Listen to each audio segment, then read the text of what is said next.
नमस्कार, स्वागत है आपका जनगणमन 24/7 पर।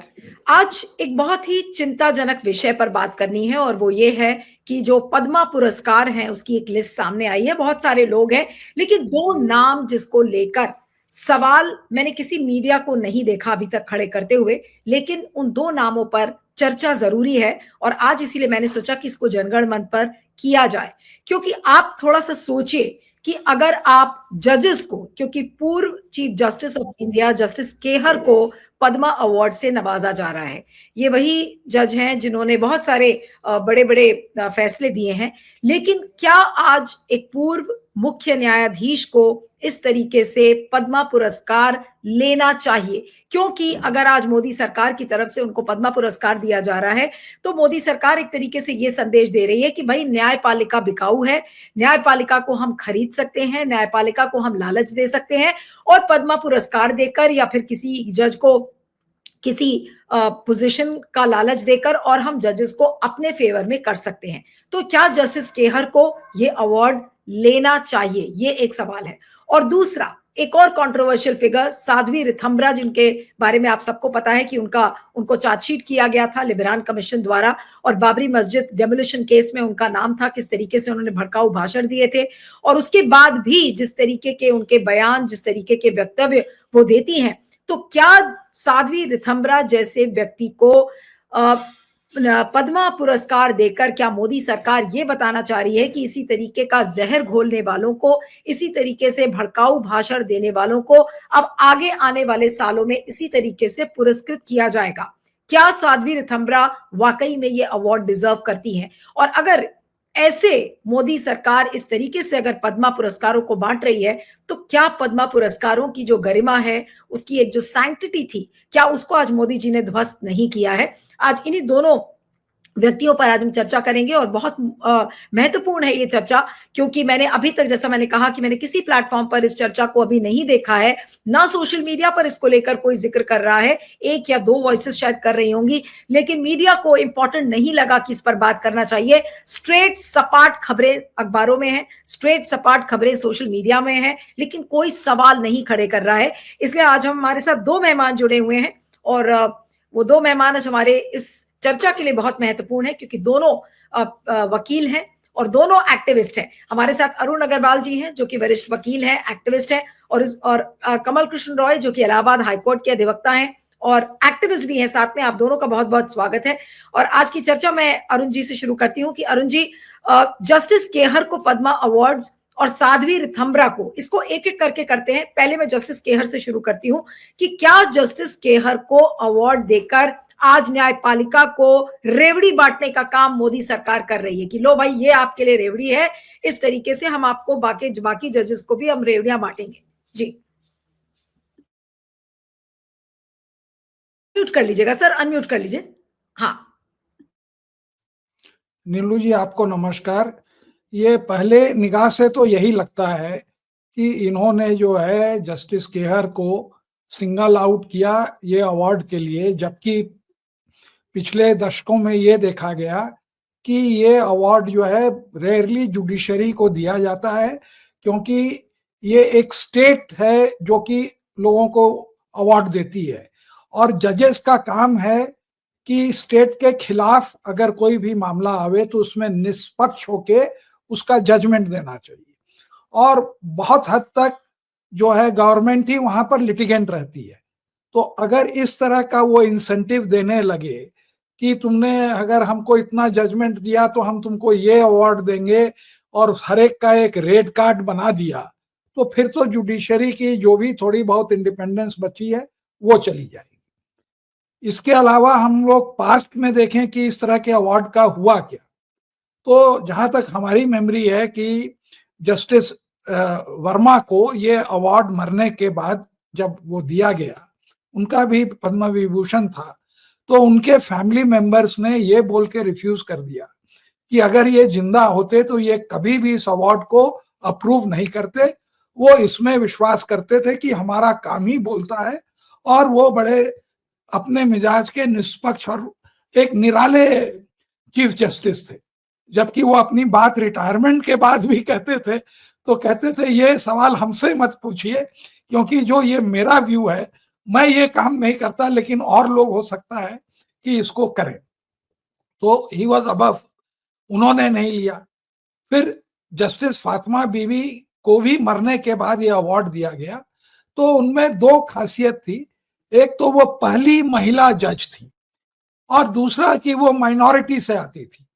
तो माइनॉरिटी कम्युनिटी में एक एडुकेशन ही एक महिलाओं को देना बड़ा रेयर है, और उस रेयरिटी में जो है फातिमा बीवी जो है वो वहां से नीचे से चल के जो है रोज राइट अप टू की फर्स्ट चीफ वो जज बनी।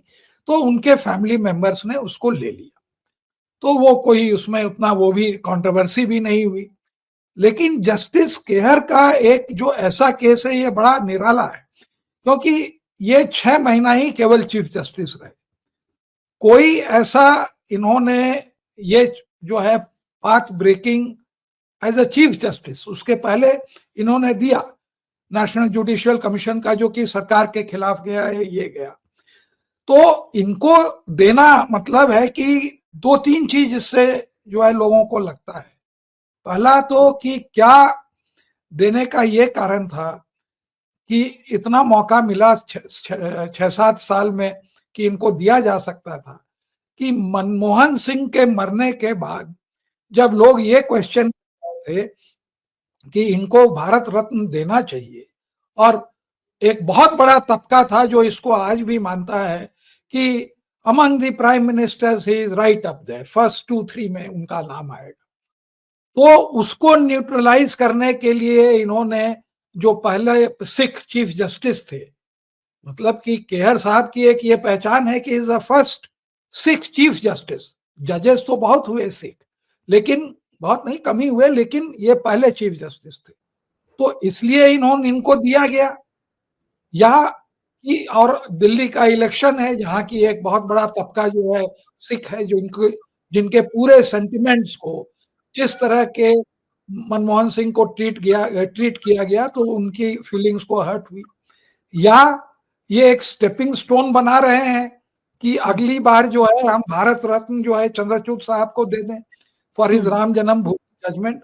तो ये सवाल उठते हैं। लेकिन एक बात मैं जरूर कहूंगा, मैं केहर साहब के कोर्ट में आर्ग्यू किया हूं, बहुत शार्प जज हैं, बातों को बहुत जल्दी समझते हैं।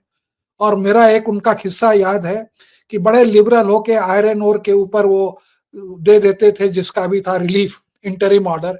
लेकिन एक बार जब हमने उनको कोर्ट में उसकी इकोनॉमिक्स समझाई कि देखिए ये रॉयल्टी जो हमें मिलती है केवल 25 रुपए, और वो रॉयल्टी तय हुई थी जब दाम होता था 400 रुपए आयरन ओर का, आज उसका दाम 7,000 रुपए पर टन है।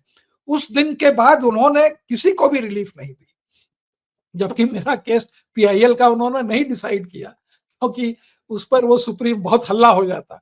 खैर, तो इस बात को जस्टिस केहर, मैं ये कहना चाहता हूं कि खुद भी समझते हैं कि क्या इसमें इम्प्रोप्राइटी है, क्या कारण है कि जिस तरह से कॉन्ग्रेचुलेटरी मैसेजेस आने चाहिए थे वो नहीं आ रहे हैं, सब कोई साइलेंट है। तो वो सेंसिटिवनेस अगर जस्टिस केयर में है कि एज अ जज हमको ये रिवॉर्ड सरकार का नहीं लेना चाहिए, तो हमें अब भी उम्मीद है कि अगर उन्होंने, एक होता है कि पूछा जाता है कि भाई आपको ये अवार्ड दिया जा रहा है तो आप लेंगे कि नहीं, कि बाद में एम्बैरेसमेंट नहीं हो, तो उसके बावजूद भी उनको रिकंसिडर करके ये अवार्ड नहीं लेना चाहिए।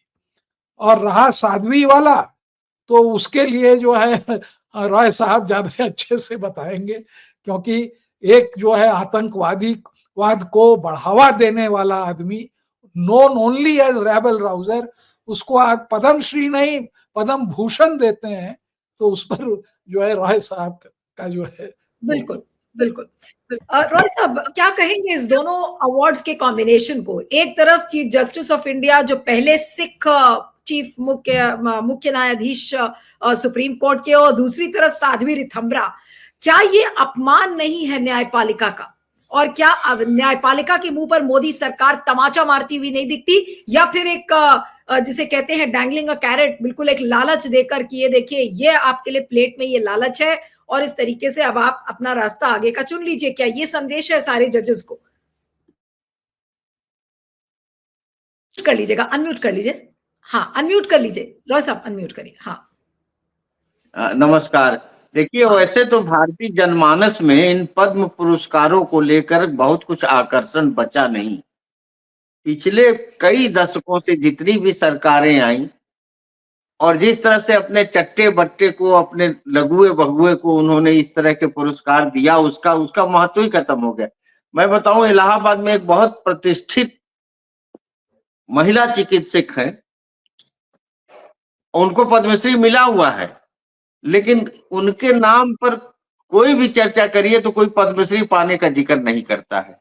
पद्मश्री उनके किसी भी शख्सियत में कोई चार चांद नहीं लगा नहीं रहा। ये आम आदमी के उसमें एक छवि बनी हुई है। और ये तो और भी चिंताजनक है कि इस समाज के आंखों से बहुत लो लेवल का जो है पुरस्कारों का ये सिलसिला है, वो भारत के न्यायपालिका के सर्वोच्च पद पर बैठे हुए आदमी को के गले में डाला जा रहा है। दुनिया जानती है कि हमारे सुप्रीम कोर्ट, हाई कोर्ट्स में जो हमारे ऑनरेबल जजेस हैं, वो जो मुकदमे सुनते हैं उसमें 80% वो मुकदमे होते हैं जिसमें सरकार पक्षकार होती है, क्या मुख्य पक्षकार होती है, लिटिगेंट होती है। तो क्या जुडिशरी का आदमी चाहे ड्यूरिंग अपने टेन्योर में या टेन्योर के बाद उसी सरकार से वो इस किसी तरह की पहचान और पुरस्कार प्राप्त करनी चाहिए जिसके खिलाफ उसको अपनी कलम चलानी पड़ती है? क्या एक retired chief justice of India अगर उसी सरकार से पुरस्कार स्वीकार करता है तो क्या ये सर्विंग जजेस को ये संदेश नहीं जाएगा कि अगर ये सरकार खुश रहेगी तो रिटायरमेंट के बाद भी हमारे अच्छे दिन खत्म नहीं होंगे और हमें बहुत सारी चीजों से नवाजा जाएगा? और केहर सिंह साहब के सामने तो एक और बहुत बड़ी चुनौती, जिस व्यक्तित्व ने और जिसकी विचारधारा ने और जिसके गिरोह ने भारत के संविधान पर, देश के इतिहास और संविधान बनने के बाद और आजादी के बाद सबसे बड़ी चुनौती थी, जिसको सुप्रीम कोर्ट के 5 जजों की बेंच ने कहा कि black day in the history of the constitution and most unconstitutional act, उसको आगे आगे ललकारने वाली जो महिला थी, जो उस समय विश्व हिंदू परिषद, जो उसमें बजरंग दल और दुर्गा वाहिनी की जो ये सेनानी और सेनापति लोग थे, उसमें साध्वी रितंबरा थी। साध्वी रितंबरा ने तो धर्म सम्मेलनों में ऐलान किया कि ये आस्था के सवाल को तय करने का अधिकार इस देश की न्यायपालिका को नहीं है। हम कोर्ट से कुछ नहीं पूछना चाहते हैं कि भगवान राम हमारे कहाँ पैदा हुए, हम तो उसे निर्धारित कर चुके। हम 1949 से उस पर काबिज, हम तो वहां पे मंदिर निर्माण की बात कर रहे हैं।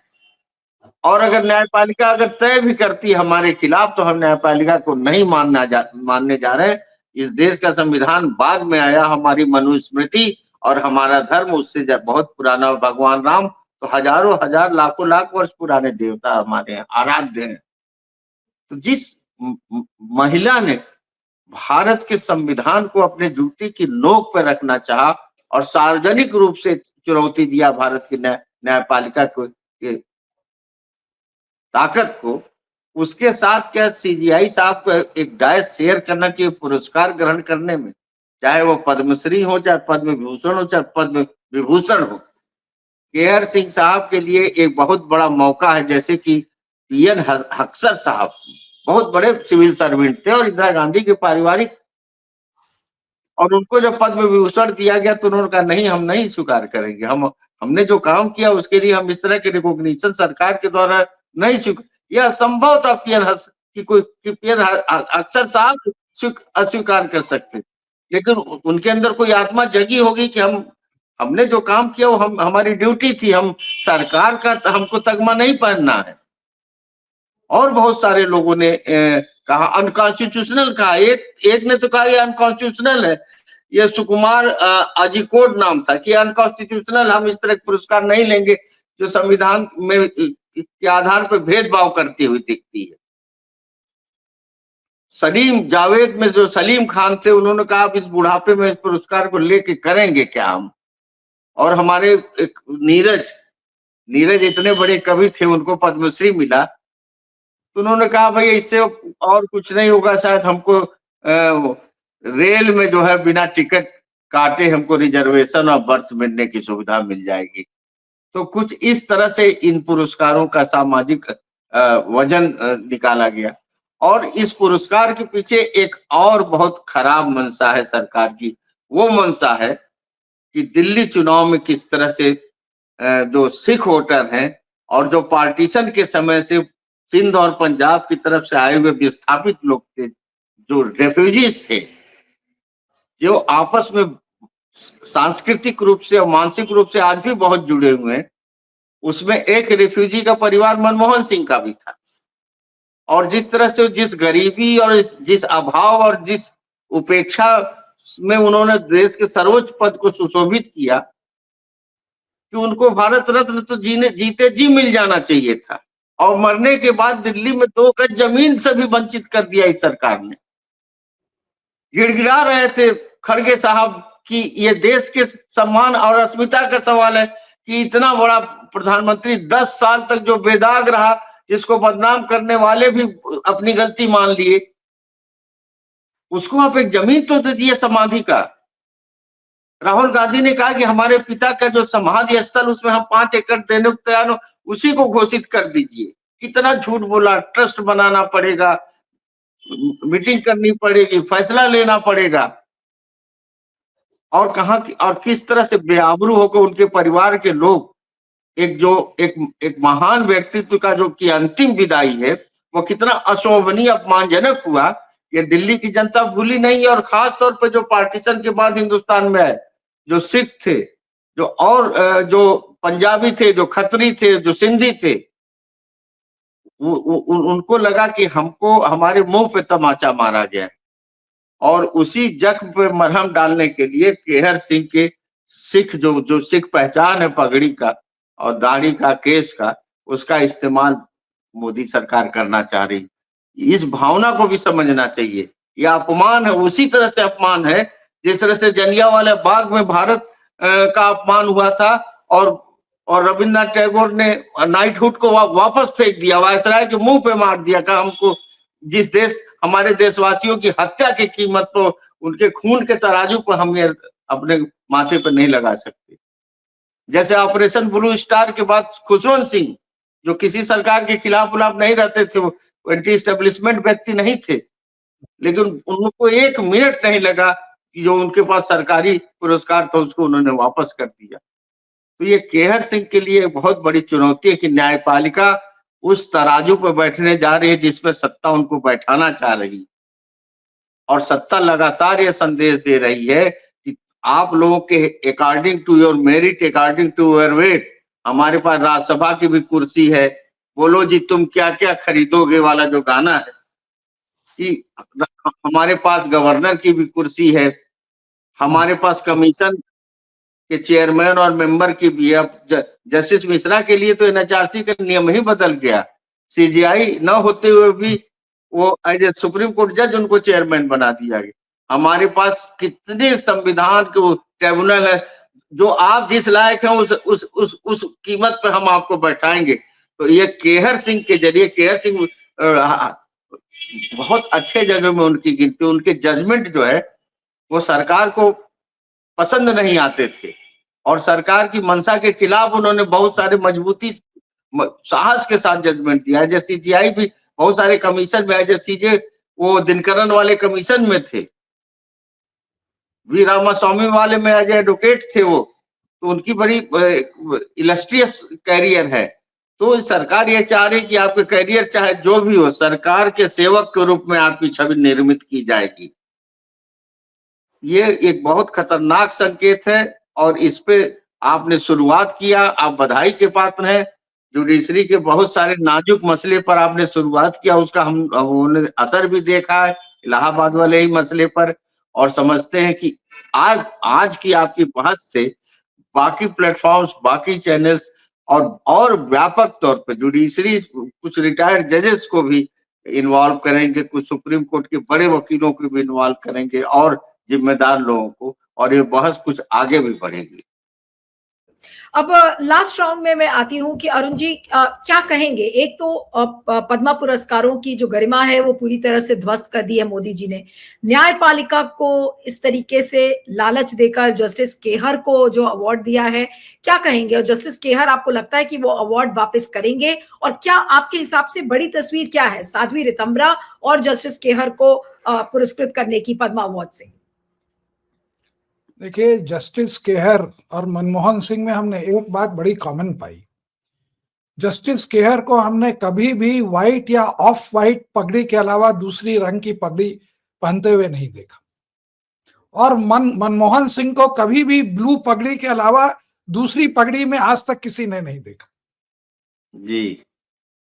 तो जस्टिस केहर अपनी पगड़ी का और मनमोहन सिंह के पगड़ी का सम्मान करें, बस इतना ही कहूंगा।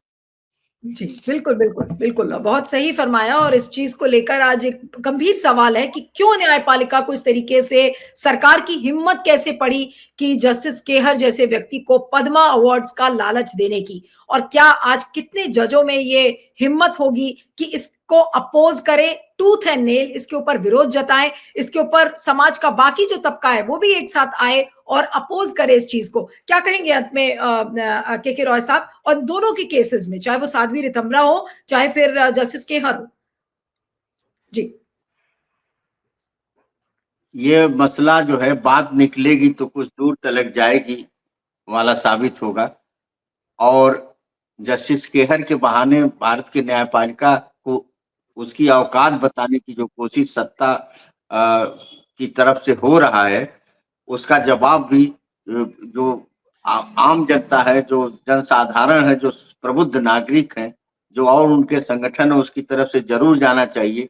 क्योंकि न्यायपालिका के प्रति जो है इनका रवैया इतना ज्यादा प्रभुत्वकारी हो गया, इतना ज्यादा वो न्यायपालिका को अपने पंजे, अपने कब्जे में लेना चाह रहे हैं कि अगर उनके पसंद के जज न हो, इस समय सरकार और संघ के पसंद के आदमी की नियुक्ति की गारंटी न हो, तो जजों के बाकी जो अच्छे हमारे एडवोकेट्स के नाम रिकमेंडेड है, उनके नाम क्लियर नहीं हो रहे हैं। वो चाह रहे हैं कि भारत की न्यायपालिका का सैफरन कलर की हो, वो भगवाधारी जजों की संख्या हमारे न्यायपालिका में बढ़ाना चाह रहे हैं। इलाहाबाद हाई कोर्ट में वो बहुत साफ साफ दिखाया जा रहा है। जैसे गंगा और जमुना में आप देखिएगा दूर से कि पानी का कलर बहुत साफ दिखता है, तो उसी तरह से भगवाधारी जजों की पहचान के लिए अब उनका कुछ भी जानने की जरूरत है।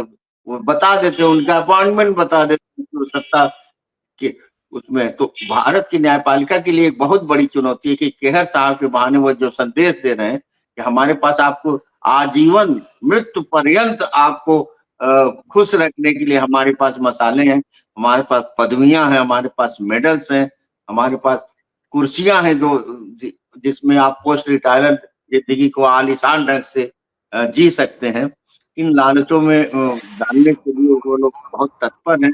और मैं समझता हूं कि केहर सिंह साहब, अगर जैसे जेएस वर्मा साहब के परिवार ने पुरस्कार लेने से लिए मना कर दिया और यह कह के कि वो जीवित होते तो यह पुरस्कार नहीं स्वीकार करते, तो केहर सिंह साहब के लिए भी है कि अगर उनका जमीर जिंदा है, अगर उनकी आत्मा जीवित है, अगर वो भारत के संविधान के प्रति उनके दिल में मोहब्बत की चिंगारी अभी जल रही है, तो उन्हें हाथ जोड़कर माफी मांग लेना चाहिए इस सरकार से कि आपने दिया, इसके लिए धन्यवाद, लेकिन मैं स्वीकार नहीं करता। बिल्कुल, बिल्कुल। लेकिन एक छोटा-सा सवाल बस चलते-चलते अरुण जी की जो एक चर्चा में बात आई थी कि मनमोहन सिंह के समय में बहुत समय जब उनकी मृत्यु हुई और जिस तरीके से सरकार की किरकिरी हुई, उस डैमेज को अंडू करने के लिए पहले सिख मुख्य न्यायाधीश को इस तरीके से पद्मा अवार्ड्स दिया जा रहा है। फिर दूसरी एक बात आई कि दिल्ली में चुनाव है, जहां पर सिख समुदाय एक बहुत बड़ा तबका है, उसका मन जीतने के लिए जस्टिस केहर को दिया गया। तो आज जस्टिस केहर को क्या एक प्रेस कॉन्फ्रेंस करके या मीडिया में या ट्वीट करके भी ये बातों को नहीं रखना चाहिए कि भाई दिल्ली चुनाव में हमें ना इस्तेमाल किया जाए और हमें ये पुरस्कार नहीं चाहिए। आज इस पॉइंट को भी उनको क्लैरिफाई कर देना चाहिए अगर पॉलिटिकल मोटिव भी है दिल्ली चुनाव के मद्देनजर जस्टिस केहर को अवार्ड देने का। जी नहीं नीलू जी, जहां तक हम जानते हैं जस्टिस केहर जो है सोशल मीडिया से तो नहीं इन्फॉर्म करेंगे। अगर उनको नहीं लेना होगा तो एक बजाते जो भी ऑफिशियल चैनल है उससे वो जो है इन्फॉर्म करेंगे, क्योंकि वो जब तक सीट में थे तब उनके ऊपर बहुत फोकस रहता था, जब यहाँ पर भी चीफ जस्टिस थे। लेकिन एक बार कुर्सी छोड़ने के बाद अगर आप देखेंगे तो जस्टिस केहर कभी भी न्यूज में कभी भी नहीं आए। तो उस तरह से जो है वो अनलाइक जस्टिस चंद्रचूड़ वो लाइमलाइट वाले जज नहीं है, उनको और बहुत मैच्योर हैं। अगर उनको अंदर, और मैं ये दावे से कह सकता हूं कि उनके मन में ये डायलिमा जरूर बनी हुई है कि इसको लें कि नहीं लें, और दोनों तरफ जो है कुछ वेटी आर्ग्यूमेंट्स हैं। तो अगर वो डिसाइड करेंगे तो वो सोशल मीडिया से तो नहीं इन्फॉर्म करेंगे। हाँ, वो जो आप कह रही हैं जो टाइमिंग है वो कोइंसिडेंस नहीं हो सकता है कि एक तरफ जो है मनमोहन सिंह की डेथ और उनको अवार्ड न देना और दूसरी तरफ दिल्ली का इलेक्शन। ये इनको कम से कम 7 साल मिले, जबकि जस्टिस केहर को ये अवार्ड दे सकते थे। उन्होंने उस उतने सालों में 7 साल में कभी भी अवार्ड नहीं दिया। तो क्या कारण है कि ये 24 में ही अवार्ड दे रहे हैं? तो वो एक दो सिख जो कि सबसे शीर्ष पोस्ट पर पहुंचे, उसको जो है एक दूसरे से वो जो उनकी आदत है playing one against the other जो करते हैं, और वो टाइमिंग के तो है ही कि अब जैसे जा रहे हैं डुबकी लगाने संगम में वहां इलाहाबाद में on the last date of the election.